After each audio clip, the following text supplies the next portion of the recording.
First off, they have the Spire being reduced. I think that that's a bad thing. Now, keep in mind, it's not a bad thing if Vikings are reduced in price, okay? But if they go back on their changes, because they did that the last like 3 fucking times, all right? Anytime that they've made a proposal for Terran to get a buff, they've revoked it. Keep that in mind. They've revoked it every single time. With the Hellion getting extra damage, the Liberator radius, you name it, they revoked everything. Okay. So when I look at the Spire and they get a reduce in price, here's the problem with that. Okay. You can break locks with snipes from the ghosts. Ghosts are also 3 supply. Okay.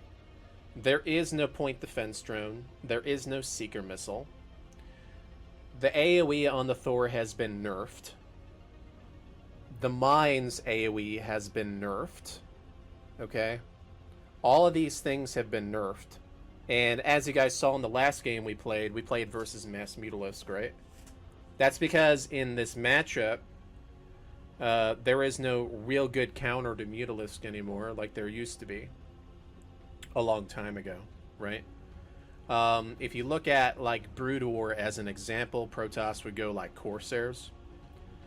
Terrans could go Valkyries, right? Because you see that all the time. And you don't need very many. You need like 3 or 4 Corsairs or 3 or 4 Valkyries, and then you can hold off Mass Mutalisk, right?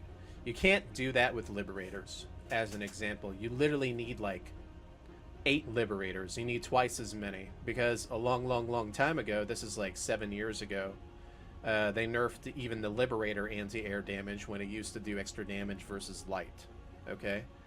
So you have to understand that Terran doesn't really have anything good versus Mutalisks anymore. Okay? I've named them all. They've nerfed the Thor. They've nerfed the Ghost Snipe. They've nerfed the Widow Mines. Okay? So I don't like the idea of people being able to just rush Spire and start cheesing Terrans. Okay? That's the main reason why. Centrifusal hooks or whatever. This is going to make it very difficult for Bio-Terrans already. And imagine that they use like the... and keep in mind, I'm pointing at the Microbolos Shroud right now. When I point at that ability that they have there for Zerg, you take into consideration that Banelings have way more HP now when they're playing versus Bio. Okay, I don't play Bio very often, but I'm talking about like other pro players.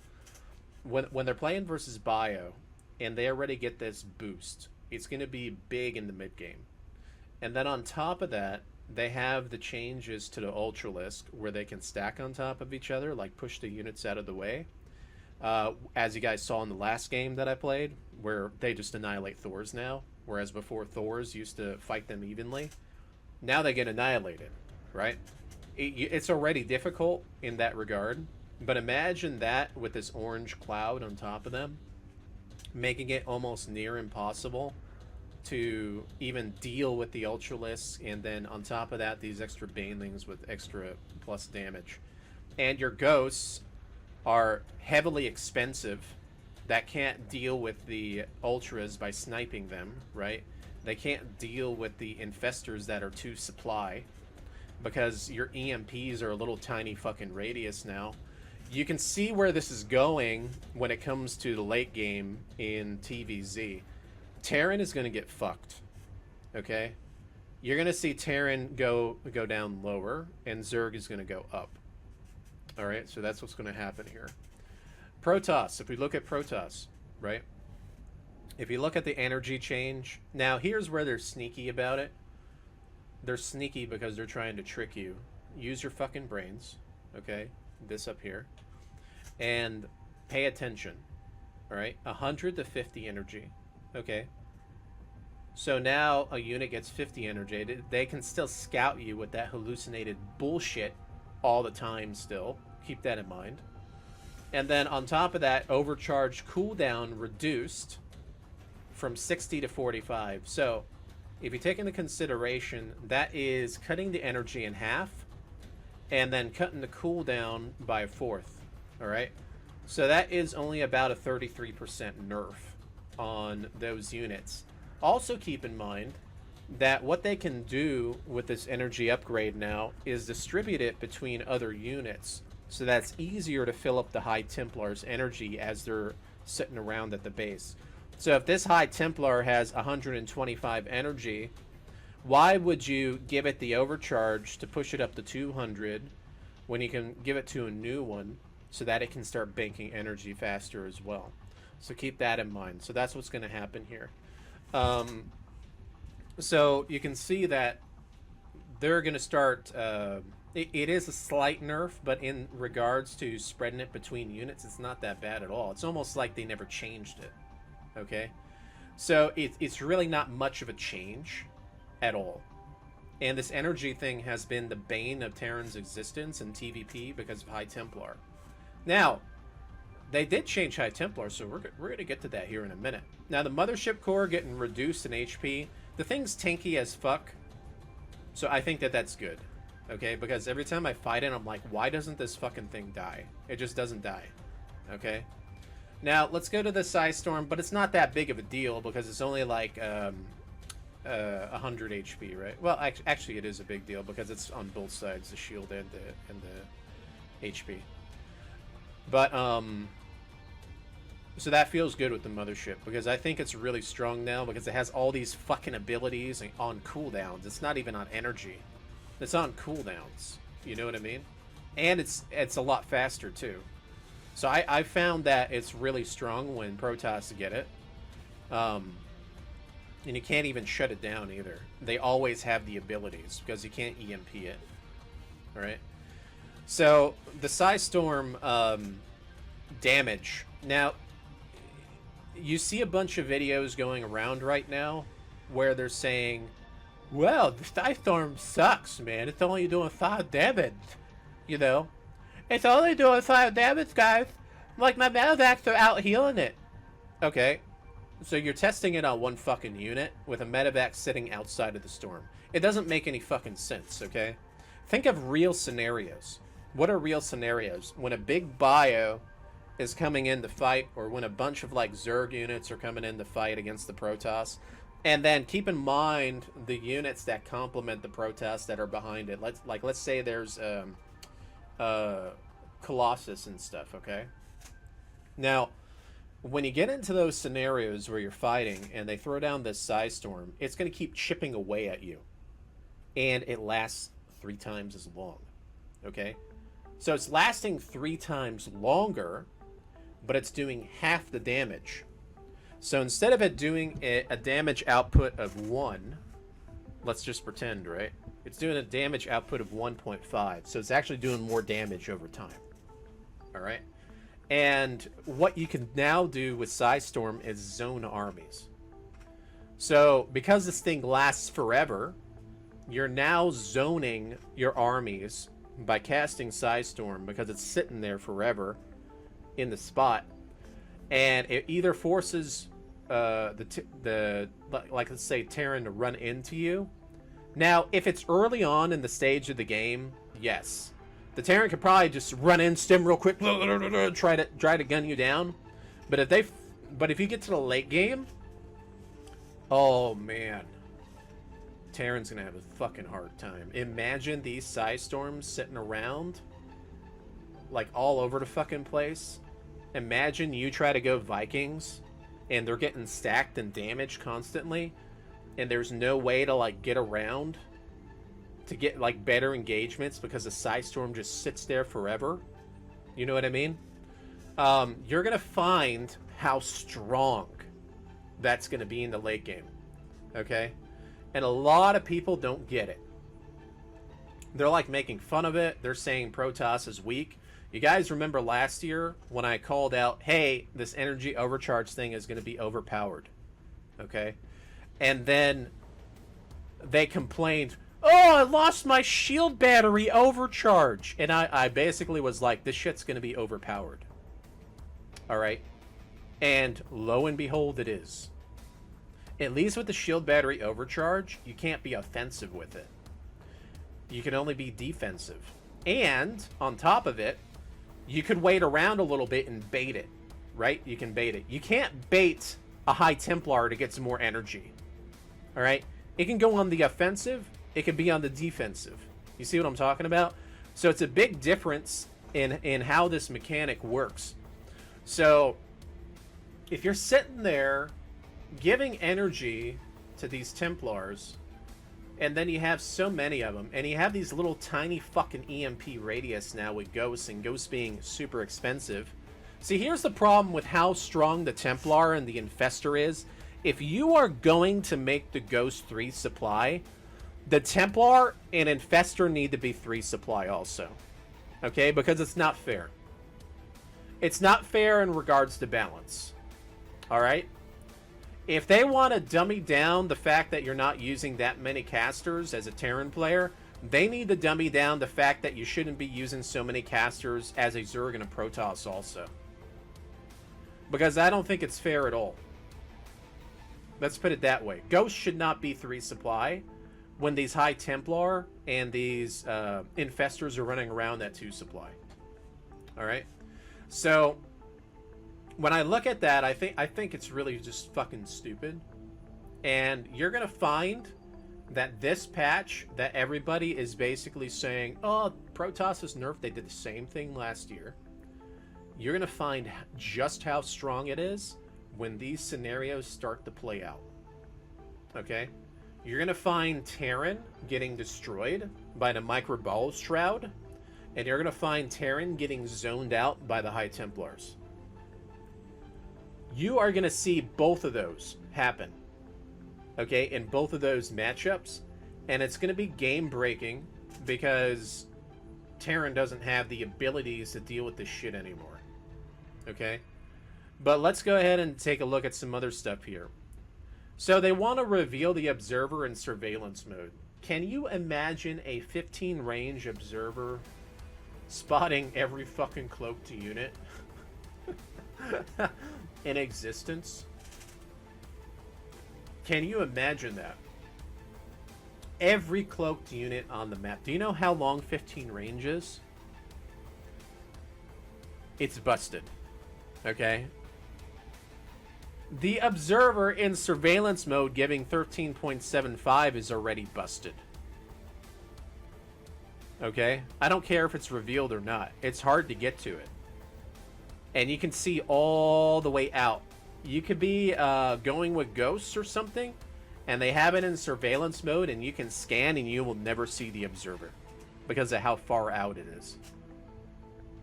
That's how ridiculous it is. Okay? So I fucking hate these changes.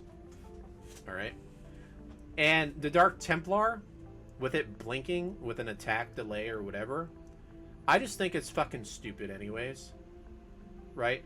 Because now they're going to blink on top of planetary fortresses and instantly kill them even faster. Before, like let's say I put some mines around it, because mines are nerfed also. Those are going to die too. Okay?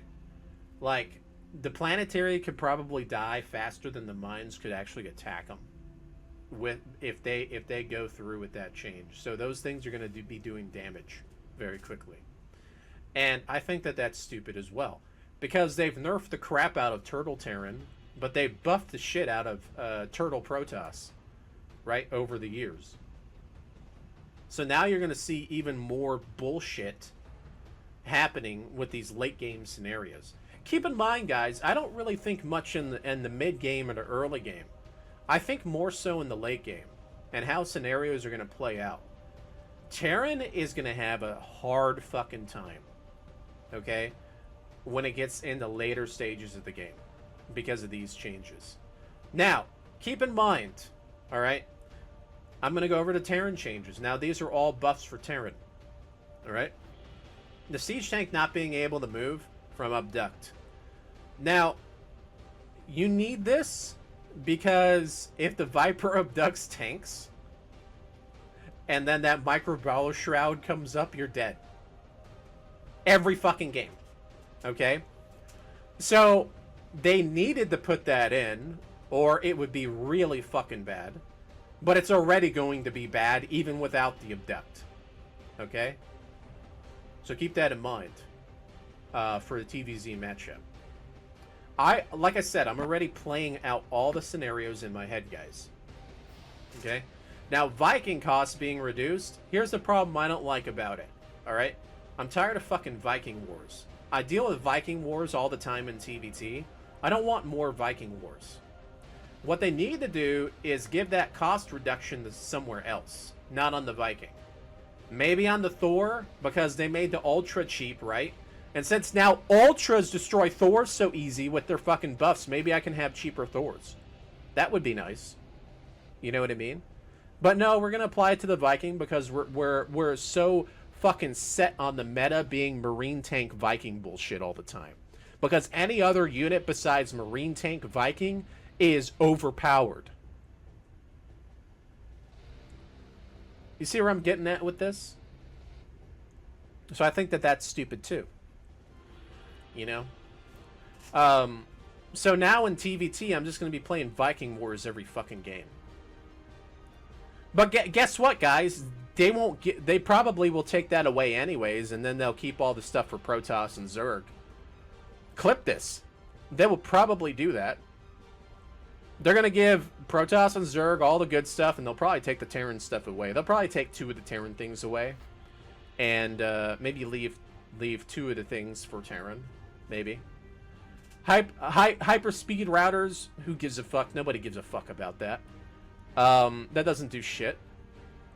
Tunneling Claw effectiveness. Now, this is something that might be useful, but keep in mind that this was useful a long time ago, right?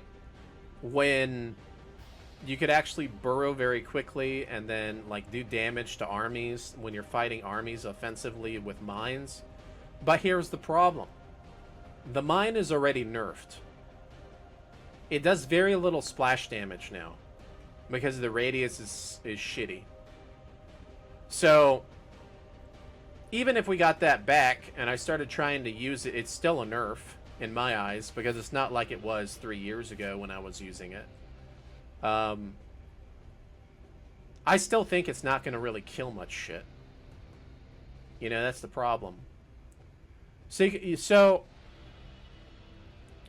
you know, you guys are probably thinking, well, who agrees that this is a great patch? I want to see if someone in the chat actually thinks that this is a great patch, because I see everybody out there, oh my god, that's a great patch and stuff. It's a great changes. Yeah, it's great changes if you're not a Terran. I really don't care about the Terran changes. They're not game changing. They're not going to change anything. But the Viking got such a big change. It's so great. I don't want to play fucking Viking Wars. I want to play StarCraft 2. You see where I'm getting at with this?